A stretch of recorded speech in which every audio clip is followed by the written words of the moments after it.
Hello everyone, I am Pratap here. We are at part 1 of lesson 18, Odd Enhancers.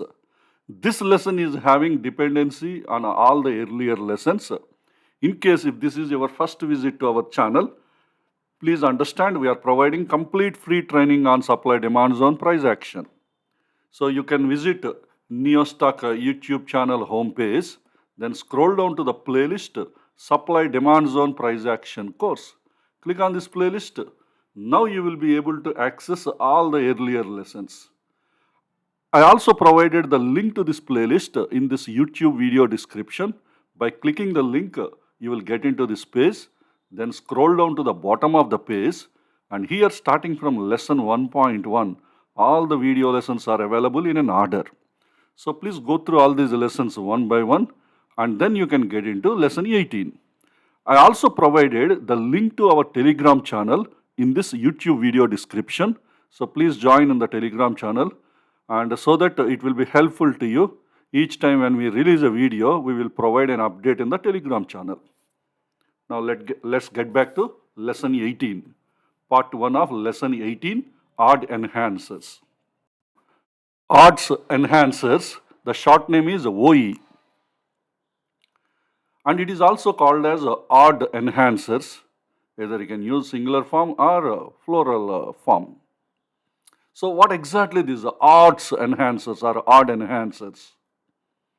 It is the scoring system for checking the chances of success. That is nothing but, chances are nothing but probability of success.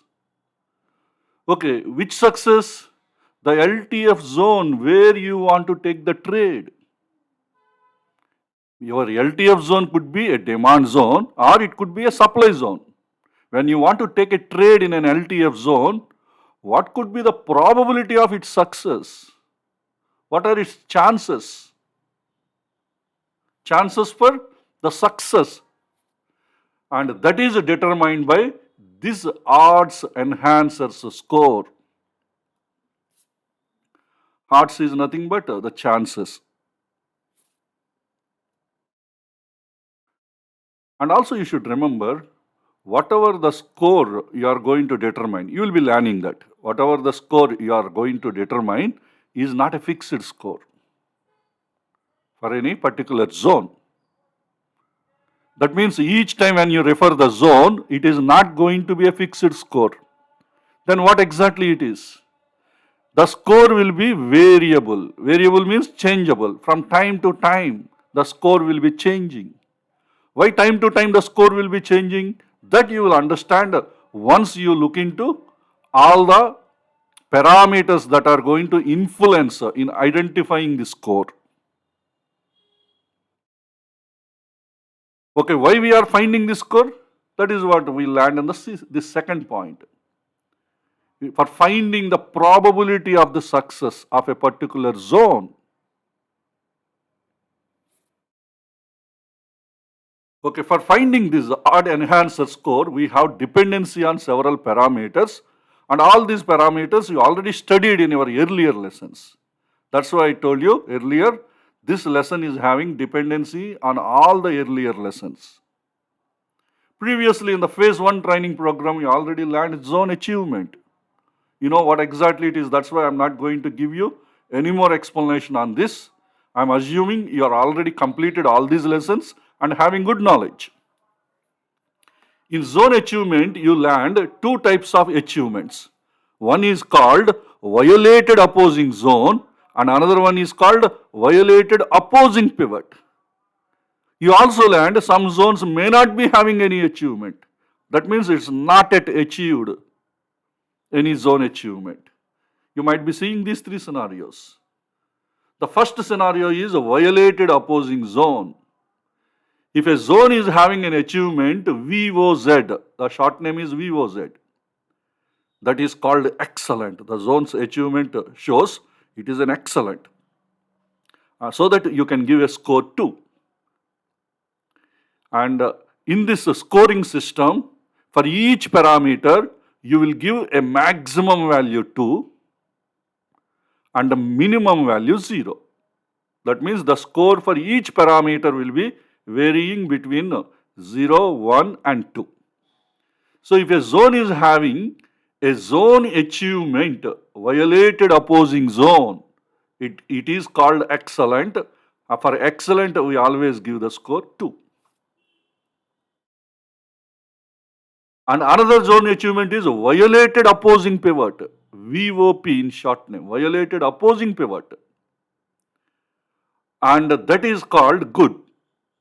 For good, we always give the score 1 in this system. And no achievement. It's not yet achieved, so for any zone achievement, it did not get either VOZ or it did not get a VOP. Then it is called poor. If a zone is not having any achievement, can be considered as poor. Can be considered. See, it need not be poor. Because we didn't have enough information with us. So that should be considered as poor. That's why the zone will get a score 0. Because we don't have clarity about that zone. Is it a good zone or not? When you don't have a clarity, obviously you should not consider based on this parameter. So that way we are going to give the score 0. That means for poor, always we give the score 0. For good, always we give the score 1. And for excellent, always we give the score 2. This is the point you should remember. For all the parameters, we will be following the same approach. So currently we are discussing about the first parameter that is going to give score for the scoring system. We already learned odds enhancers is a scoring system for finding the probability for getting the success when we want to trade on a particular zone. It could be a demand zone or it could be a supply zone. Okay, this is about the first parameter, zone achievement. And the next parameter is base candle count. For base candle count, if it is between 1 and 3, that means it can be base candle could be 1 or base candles could be 2 or base candles could be 3. If any of these 3, we consider that zone as excellent. We will not consider the entire zone as excellent. We will consider the zone based on this parameter. You should remember. We are considering the zone based on this parameter, it is excellent. Based on the other parameters, that may not be excellent. That is the point you have to understand. Okay, if a zone is having base candles between 1 and 3, then we can consider the zone success rate could be excellent based on this parameter. So that we are giving a score 2 for this particular parameter. If between 4 and 6 candles, if a zone base is having between 4 and 6 candles, we can consider that zone as a good based on this parameter. Then we can give a score 1. If it is more than 6 candles, if the base candles are more than 6, we consider it as a poor. Then we will give a score 0 for this particular parameter.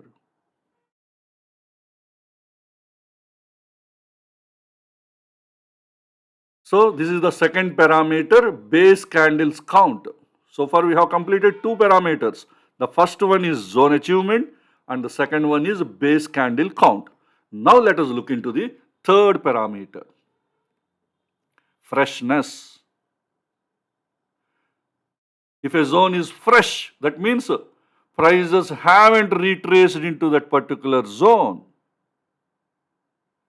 so far. That means all the pending orders in that zone are not yet consumed, they are as it is. That is what a zone freshness indicates. A fresh zone is considered as excellent. So we will give a score 2. For tested zone, we consider it as okay, maybe good or okay. somewhat both are very close. The reason why we are saying okay, because the tested zone might fail, but there are situations tested zones work very well also. There is a concept high liquidity zones. You will be learning very soon. The high liquidity zones supports more and more tests. When more and more tests they are supporting, then the strength of that particular zone will be considered as a high probability. But we are not discussing those scenarios in the scoring system. We are just ignoring that concept, high liquidity zones. And then we are giving the score 1. Generally, in the old system, if it is tested once, we give a score 1. If it is tested more than 1, we will consider poor and we will give 0.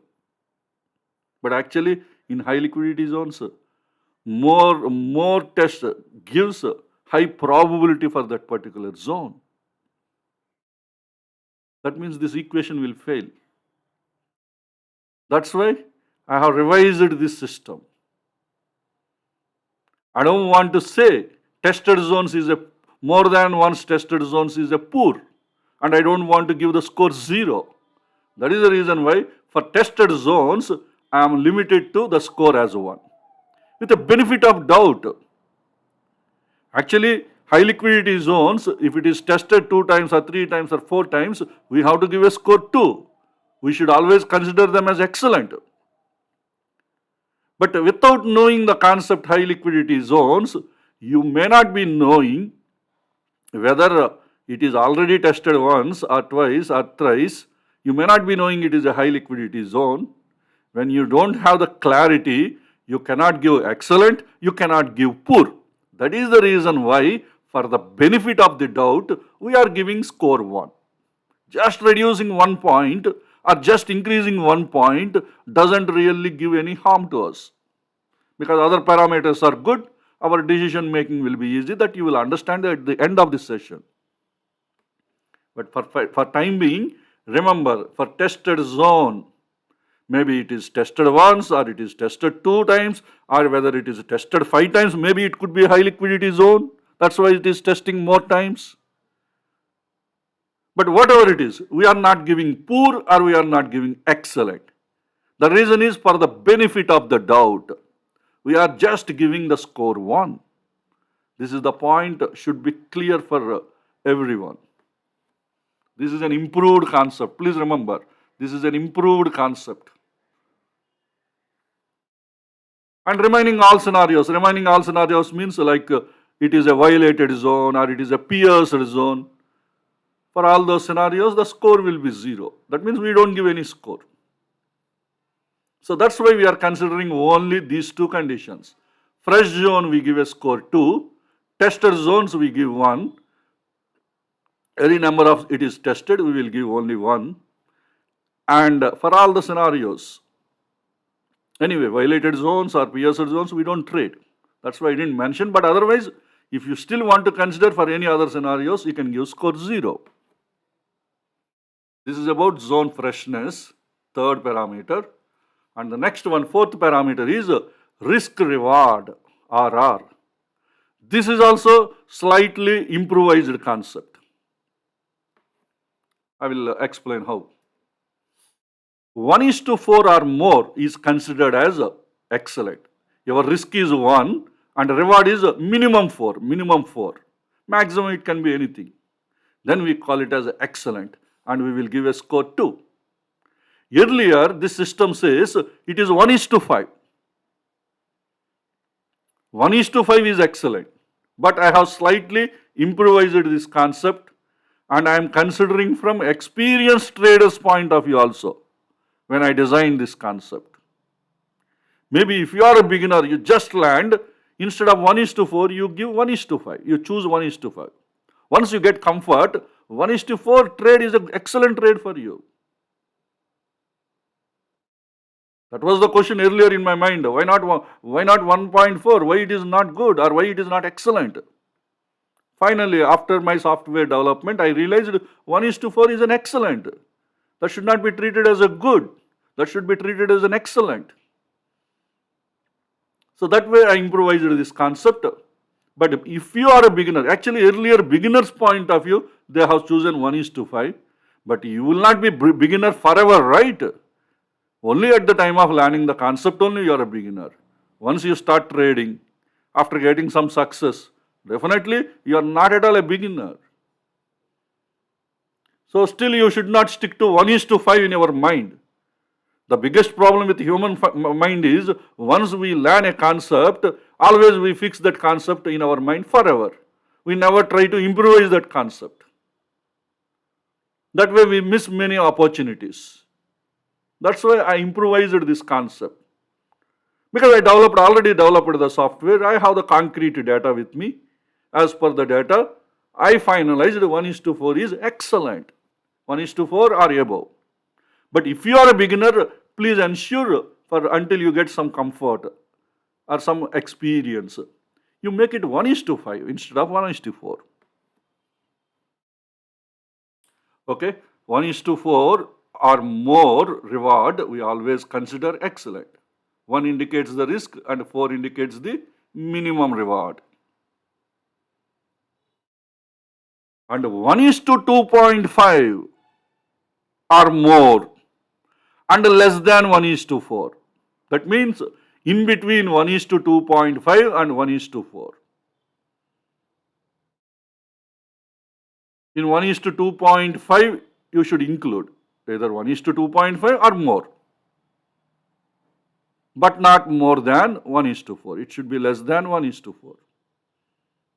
Then we consider it as a good, and you can give a score 1.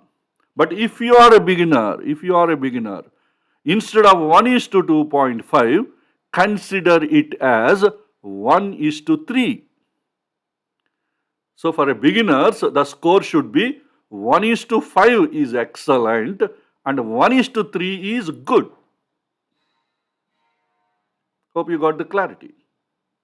But once you get some experience, you stick to 1:4 and 1:2.5 as excellent and good. And anything less than 1:2.5, you should consider it as a poor, and you have to give the score 0. So this is about the parameter odd enhances risk reward. This is the 4th parameter. And next one, the 5th parameter is zone strength.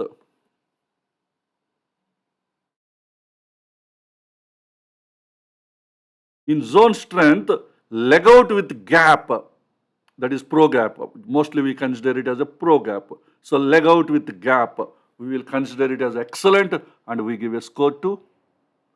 And leg out with a high explosive leg out candle. That is, the leg out candle should be high explosive. We will also consider that as excellent. We will give the score 2. And a leg out, after leg out, there is a follow through candle. That is leg out with follow through. Also we consider excellent. We will give the score 2. And leg out without follow through. Leg out without follow through. We consider it as a good. But we will give the score 1. Because excellent we are giving 2 and good we are reducing the score to 1.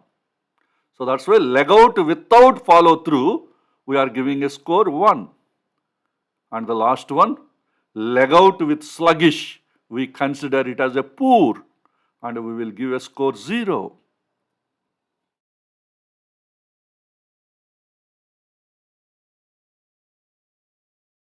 Follow in this order. You have a leg out with gap is there. After that you may feel some sluggishness in the market. Don't consider the sluggishness. Always give top priority to the first one that is occurring. That is leg out with gap. That is enough. After that the price action you need not worry. If leg out with gap is there, don't look for any other actions. Whether follow through candle is there or whether sluggishness is there. Don't look into that. There is a gap, pro gap is there. That is good enough. Their institutional pending orders will be there. So that way you need to give the score. Suppose if it is a leg out with high explosive and also leg out with gap, both are supporting, you should not give the score 4. You have to give score 2 only. Maximum score is only 2.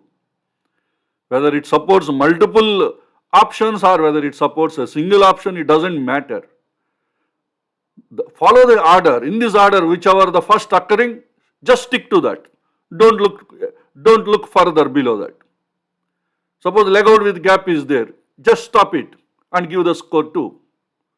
And whether it is high explosive, follow 3 is there, it doesn't matter. It doesn't makes any difference for us. Because I am giving this explanation based on one of the questions asked by our subscribers. In this order, whatever the order I have given here, whichever the first occurred in that order, just stick to that. Whatever score is there, give that score. That's it. Okay, this is about our fifth parameter, zone strength. In our odds, because all these parameters, they are trying to increase the odds. They are trying to enhance the odds. That's why we are calling odds enhancers.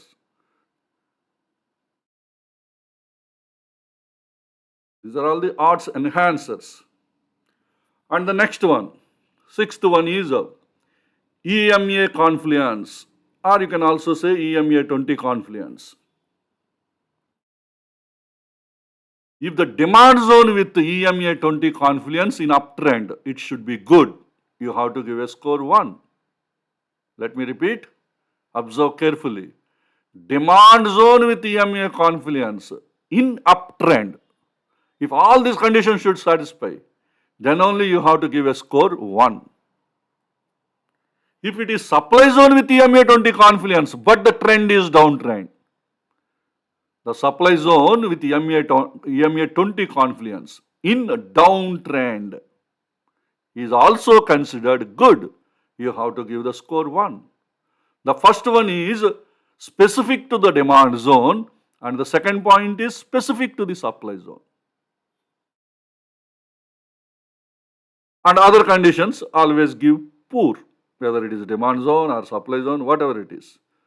For other conditions, it is considered to be a poor, and you have to give a score 0.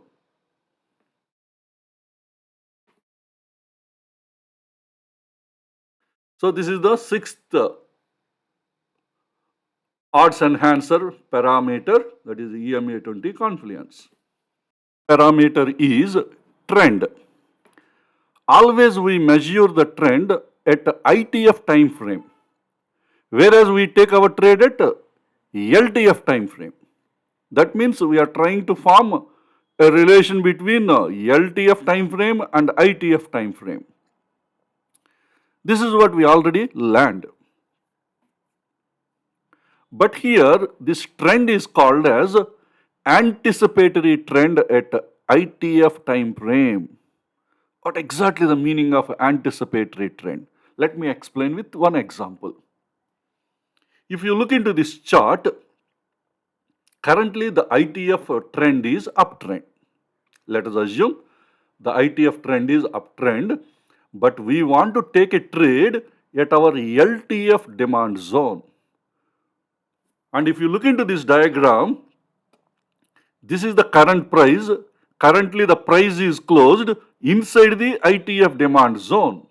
But below the ITF demand zone, there is a LTF demand zone. Let us assume at the current price inside ITF demand zone, there are no more LTF demand zones. The LTF demand zone is there only just below the ITF demand zone. So what is the current trend? Uptrend. If you consider the uptrend for our LTF demand zone, is it really meaningful? If you want to take a trade at LTF demand zone, but you are considering the trend as uptrend, by looking into this diagram, does it make any sense? Just think for a while. Definitely not. The reason is, If prices wants to reach the LTF demand zone, first the ITF demand zone should be violated. If ITF demand zone is violated, immediately the uptrend will be changed to sideways. That means by the time the prices reaches into our LTF demand zone, the ITF trend will be changed to sideways. Maybe the current trend is uptrend, but by the time the prices enter into the LTF demand zone, the uptrend will be changed to the sideways because the ITF demand zone has to be violated if prices wants to get into LTF demand zone. That means we are not doing our analysis based on the current trend. We are doing our analysis by anticipating what could be the trend by the time prices enter into the LTF demand zone. That's why we are calling it as anticipatory trend. That means we are predicting what could be the trend. We are anticipating what could be the trend by the time prices enter into the LTF demand zone.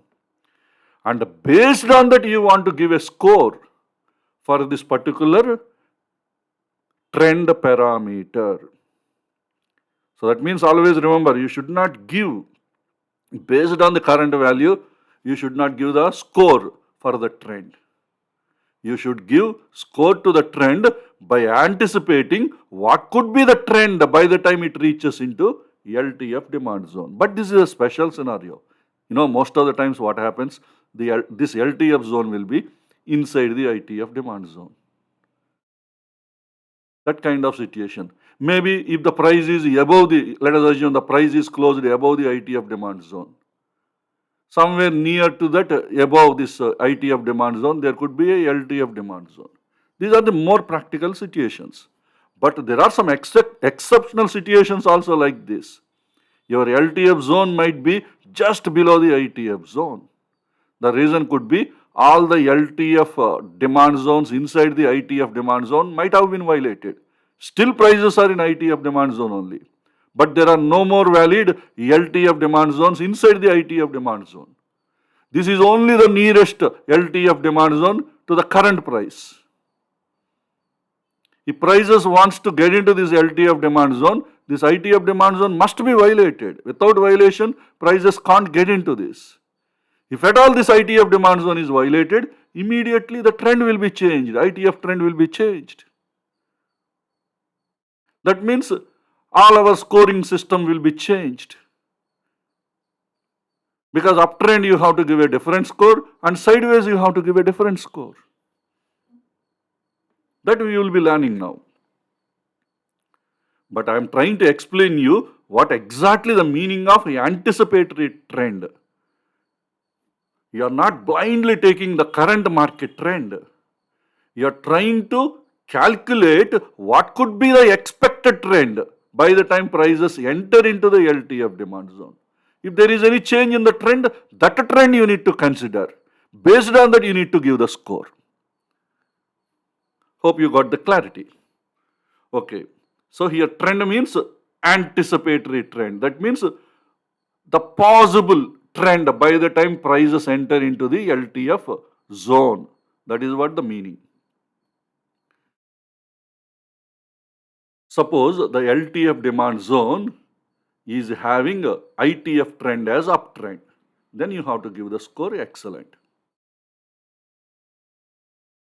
So for excellent, the score should be 2.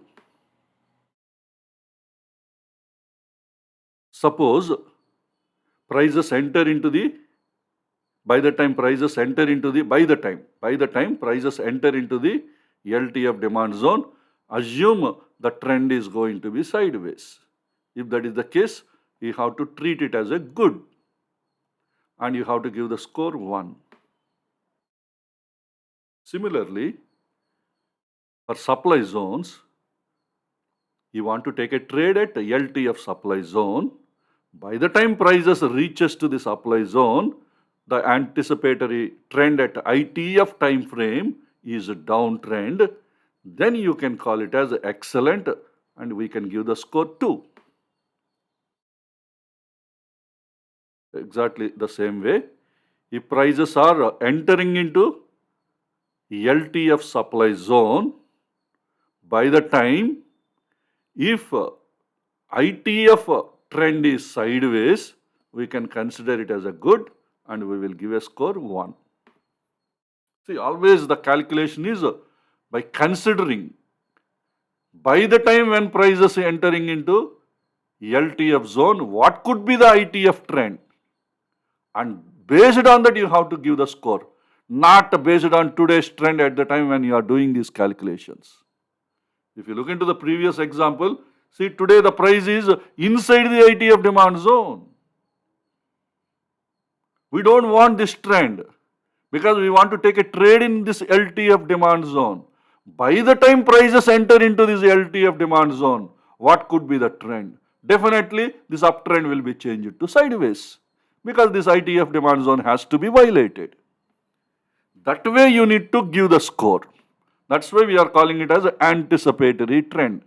That means predicting the trend by the time prices enter into the LTF zone. And for remaining all other conditions, any other conditions, you should be treated as poor and you have to give the score 0. The other two possible conditions are like that prices entered into the demand zone, LTF demand zone, but your ITF trend is a downtrend. You have to give a score 0. Similarly, prices are entering into LTF supply zone.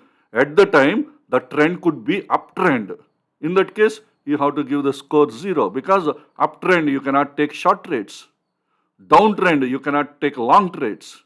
That's why we are giving this score 0 because those scenarios are poor scenarios. So this is about our 7th parameter, trend. And the next parameter, that is the last parameter, is price direction and curve, the 8th parameter. See, here we have improved the system. The old system is supporting only curve.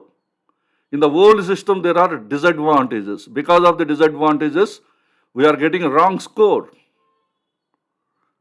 So we don't want that wrong score to get into our system. That's why what we did, we improvised the system by introducing a concept called price direction. That is what we already learned. And based on this concept, we are providing accurate score. How exactly? Let us look into the scenario. Okay, before explaining this point, first let me tell you what could be the score in the old system.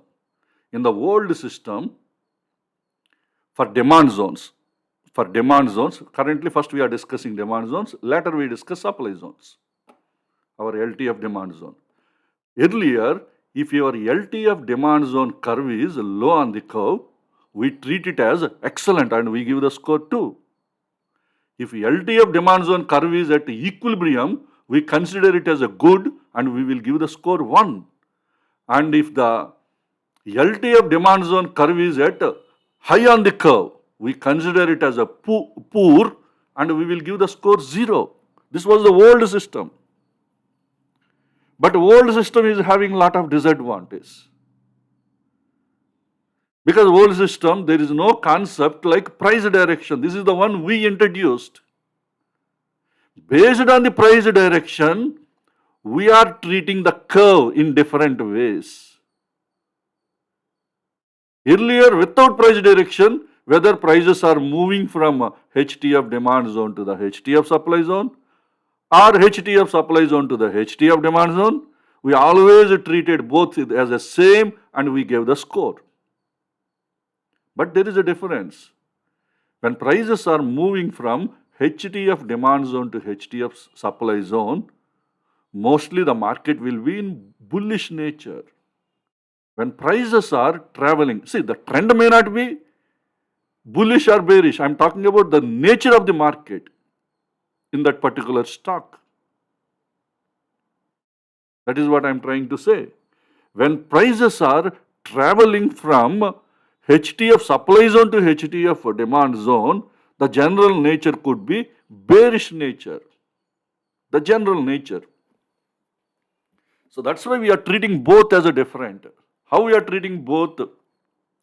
When prices are moving from HTF demand zone to HTF supply zone, and also prices are moving from ITF demand zone to ITF supply zone. Both these conditions indicates a strong bullish nature in that particular stock. When we have a strong bullish nature in that stock, we can trade at LTF, we can trade at ITF, we can trade at low on the curve, we can trade at the equilibrium, even we can trade at the high on the curve. Because bullish nature, prices are traveling from demand zone to the supply zone. When the price direction will change after reaching the higher time frame supply zone, again price direction will change and they turn back towards the higher time frame demand zone. At the time, the nature of the bullishness is changed to bearishness. That's why we want to take advantage on this. Because we want to take an advantage, we are planning to trade in low on the curve, equilibrium, even at high on the curve. But high on the curve is seller's area. That is the reason why we are giving slightly reduced score. But in low on the curve and equilibrium, we are treating it as an excellent and we are giving the score 2. If it is old system, this equilibrium would have got 1 instead of 2. And look into the next scenario, the same scenario, but the only thing is instead of low on curve and equilibrium, we are adding high on the curve. HTF price direction is from demand zone to supply zone. ITF direction is also demand zone to supply zone. But LTF demand zone curve is at high on the curve. Even high on the curve means it is seller's area. Even it is in the seller's area, price direction is in our favor. That's why we have given the score 1, considering good. Why we did not give 2 is because it is a seller's area, maybe some slight risk will be there. That is the reason why, as a benefit of doubt, instead of giving score 2, we are giving score 1. And look into the third scenario. Now prices are moving from HTF supply zone to the HTF demand zone. Now what will happen? Now bullishness will be changed to bearishness. That is the reason why high on the curve we are not supporting any long trades.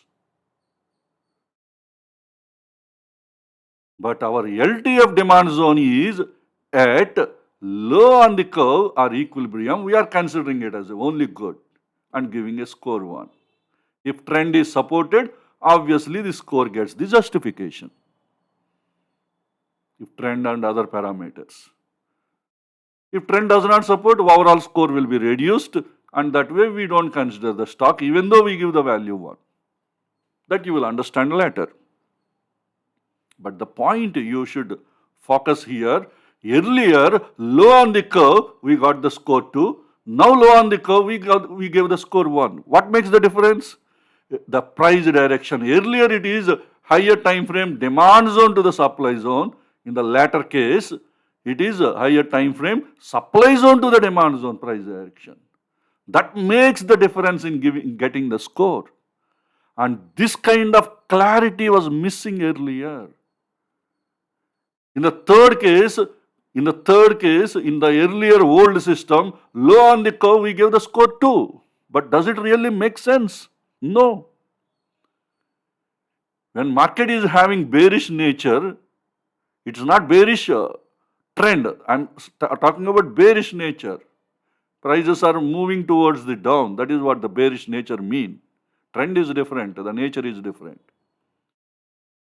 When market is having bearish nature and giving excellent for low on the curve doesn't make any sense. That's why we reduced. If trend is in our favor, probably what happens? Prices will move from this low on the curve demand zone onwards, or even sometimes equilibrium also. If trend is not in our favor, obviously trend score will be low. Even though this one gets score 1, probably trend score will be 0. That way overall score will be reduced. Anyway, we don't trade. That is at the time when we combine all these parameters, you will understand.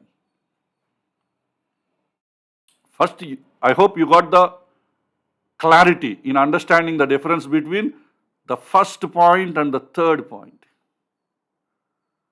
The first point low on the curve, we got a score 2. In the third point low on the curve, we got the score 1. Because of the nature of the price direction between higher time frame demand zone and supply zone. And this concept improvised our old concept. Now we have better clarity. Exactly the same way in supply zones also, in a reverse way, we can give the scores. Let us discuss that. Now prices are moving. Which prices? Higher time frame prices are moving from supply zone to the demand zone, and intermediate time frame prices also moving from intermediate supply zone to intermediate demand zone. In that scenario, if your LTF supply zone curve is either high on the curve or equilibrium, in both the cases, we are saying excellent and gave a score 2. The same scenario, low on the curve also we can do the trade. But it is in the buyer's area, short trades in the buyer's area, little risky, even though price direction is in our favor. That is the reason why we are considering the trades, but reduced the score from 2 to 1. See this point. Now score is reduced to 1. Good means it is tradable, provide other parameters also support. And third scenario, against the HTF price direction. Now, HTF prices are moving from demand zone to supply zone. When you really want to short, you cannot short at low on the curve. But where we can plan our short rates, either high on the curve or equilibrium. Because it is against the price direction, we have, instead of saying excellent, now we are saying only good by giving the score 1. Reduced the score 1. Because of reduced the score 1, these short rates are valid only if in the down market. In the down market, the trend is down, obviously you get the trades. You get the score and you will get the trade. If it is a up market, even though if you have given score 1 here, but you will get a score 0 in up market for this condition. That way overall score will be reduced and the trade is not eligible. That you will understand very soon after this slide. But hope you understand how exactly we improvised this concept with the help of the price direction. This is the 8th parameter. Now what to do? These are all the total 8 parameters. Now you need to combine all these scores. For all these 8 parameters, if you combine, the maximum accepted score is 15. The reason is we have 8 parameters. Out of these 8, 7 parameters are having the score, maximum score 2, and remaining one is EMA Confluence, that is having the maximum score 1. So 7 into 2, that is 14, plus the EMA Confluence 1, total 15. But it is difficult to get the score 15 for all the stocks. Because 1 or 2 parameters, slightly lower score will be there. So if that is the case, what is the minimum acceptable score? The minimum acceptable score also, we have improvised the system. Based on these values, the minimum required score for LTF demand zone in uptrend, because in uptrend always we take trades, long trades at demand zones. So that's why the minimum value should be 12. Similarly, the minimum required score for LTF supply zone in downtrend should be 12, because during a downtrend we go for short trades. Obviously, short trades are at supply zone. So that's why the minimum acceptable, minimum required score should be 12. Apart from this, the minimum required score for LTF demand zone or supply zone in sideways trend should be 11. Why I am using 11 instead of 12 here? Because EMA Confluence will be used only in the trending market, that is uptrend or downtrend. EMA Confluence should not be used in the sideways market. Sideways market, always we give the score 0. That means that is eliminated. The parameter EMA is eliminated. That means our score should be based on the remaining 7 parameters. So that is the reason why the minimum required score for both LTF demand zone or LTF supply zone in sideways market should be 11. This is the way we have improvised this score, rather than fix the score and blindly taking the trades based on that. So this is the way we have done a better improvements in the scoring system, so that unnecessarily false related analysis based on the scoring system we have eliminated. Hope this information is helpful to you. In the next session, let us plan the practical session. But before I get into the practical session, you have to do an exercise. You try to find the score on your own, because you already learned all these concepts. By the time you get into this chapter, means you have completed the earlier lessons. All these parameters in the scoring system, all these enhancers, all these odds we discussed in detail earlier. Only thing is, in this lesson we have given the score. That's it. Because you already practiced all these concepts, now you try to identify the score on your own. Even if you make mistakes, not a problem. So that next practical session, you will be able to understand. If you have any questions while you are calculating on your own, you get a chance to ask the questions in the comment section before I get into the next session, practical session. So if I can able to understand your questions, probably I can make our next session might be more interactive, to make you understand even much better by understanding your questions. So that is the reason why everybody must try to calculate all these odd enhancer score on your own. Any questions you have to put in the comment section of this video. Based on that, I will plan my next session. Hope the content in this video is helpful to you. So let us all meet again in our next video. Thank you.